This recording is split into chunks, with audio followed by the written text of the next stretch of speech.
চক্ষুর আড়ালে তো করিনি, কারণ রাস্তাঘাটের সিকোয়েন্স আছে, সব কিছুরই সিকোয়েন্স আছে। আসলে আমরা কিছুটা লুকিয়ে রেখেছিলাম, ওর ওপেনলি বলার চেষ্টা করিনি, কিন্তু এটা আসলে পলিটিক্যাল স্যাটায়ার আসলেই সময়ের সাথে সাথে অনেক কিছু চেঞ্জ হয়, সমসাময়িক হতে হয়।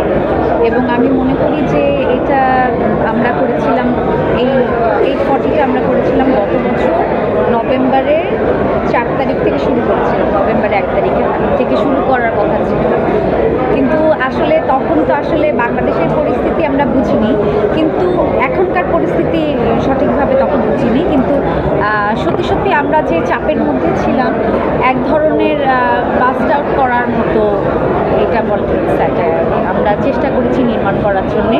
ওয়েব সিরিজটা কেমন লাগছে আপনার কাছে দেখে এবং অভিনয় করেছেন সব কিছু মিলে?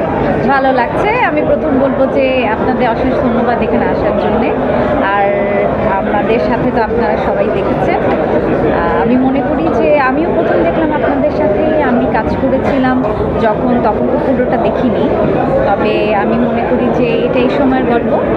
আমি সবাইকে আহ্বান করবো যে আপনারা দেখতে আসুন, আপনাদের ভালো লাগবে। আপনি তো ছোট পর্দায় অনেক কাজ করেছেন, সামনে এই ভালোবাসা দিবস কী কী কাজ আছে? আমি আসলে এখন সিগনিফিকেন্ট কাজ ছাড়া করি না। আপনারা দেখেছেন যে 2 মাস আগে রিলিজ পেয়েছে আমার ফরগেট মি নট, যেটা চৌকিতে, এবং তার আগে আরেকটা ওয়েব সিরিজ রিলিজ পেয়েছে বিঞ্জে। সো আমি সিগনিফিকেন্ট কাজ এখন করতে চাই, আর আপনারা সবাই দোয়া করবেন যাতে আমি সুস্থ থাকি। ভালো, আপনি বিজ্ঞাপনে অনেক কাজ করছেন, তার পাশাপাশি সিনেমায় আপনাকে কবে পাওয়া যাবে, মানে বড় পর্দায়?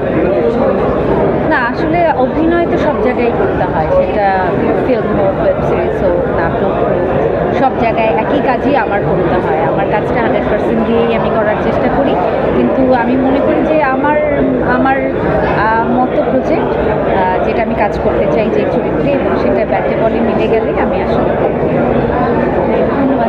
যদি একটু জানতে চাই, যে স্যাটায়ার, পলিটিক্যাল স্যাটায়ার আমাদের দেশে খুব একটা আমরা দেখি না।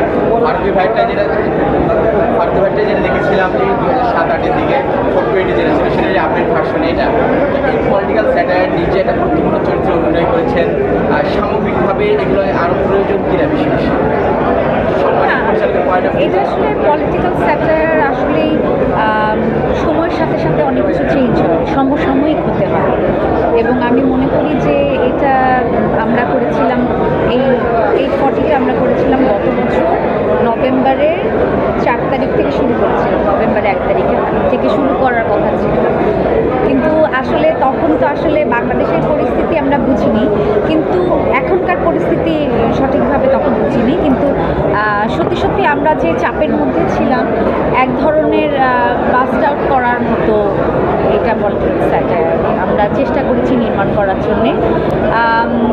তবে ফাইনালি সব কিছু মিলিয়ে সেটা আমরা বহুদিন শুটিং করেছি, আর তার মধ্যে ফারুকি ভাই অসুস্থ হয়ে গেলেন, তারপরে আমাদের এই পলিটিক্যাল সিচুয়েশন চেঞ্জ হলো, সব কিছু মিলিয়েই আমরা একটা কংক্রিট কাজ করার চেষ্টা করেছি। তার চেয়ে বড় কথা হচ্ছে টিম ওয়ার্কের ব্যাপার। এটা এই টিম ওয়ার্কটা অনেক জোরালো ছিল। আমি মনে করেছি যে এই টিম ওয়ার্কটা আপনাদের কাছে ভালো লাগার একটি বড় বিষয় হয়ে দাঁড়িয়েছে।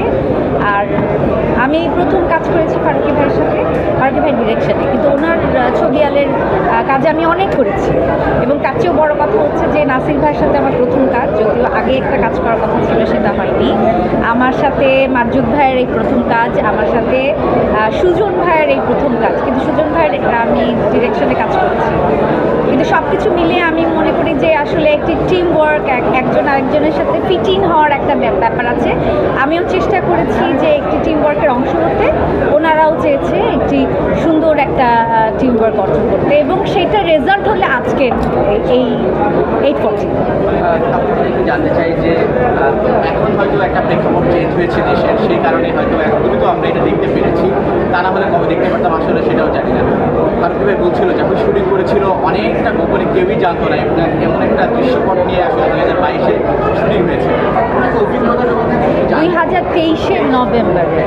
যে অভিজ্ঞতা থেকে একটু জানতে চাই, একেবারে লক্ষ্মীপুর আড়ালে গিয়ে শুরু করা সাবজেক্ট নিয়ে কাজ করা, যেখানে সব কিছু যদি একটু জানতে চাই। চোখের আড়ালে তো করিনি, কারণ রাস্তাঘাটের সিকোয়েন্স আছে, সব কিছুরই সিকোয়েন্স আছে। আসলে আমরা কিছুটা লুকিয়ে রেখেছিলাম, ওর ওপেনলি বলার চেষ্টা করিনি, কিন্তু আমরা কাজটা করেছি। এমন না যে মানে তাদেরকে নিয়েই কিন্তু কাজটা করেছি। সো ভালো লাগলে আমাদের সার্থকতা, আমাদের সবার। আপু একটা বিষয় যদি বলতেন, মানে দুইজনে একসাথে কাজ করেছে, যদি কেমন লাগছে? কার সাথে? ওকে, আমরা আচ্ছা, থ্যাংক ইউ। আমি সবাইকে ধন্যবাদ জানাচ্ছি। প্লিজ আপনারা সবাইকে বলবেন যে এটি আপনাদের কেমন লেগেছে এই ছবিটি, এবং পরবর্তী সময় এটা সিরিজ আকারে আসবে, এখন হলে চলবে। আপনারা সবাইকে আহ্বান করবেন যে এই প্রজন্মের সবাই যাতে এই ছবিটিকে দেখে, এবং দেখলে আমাদের সার্থক, আমরা সার্থক। Thank you.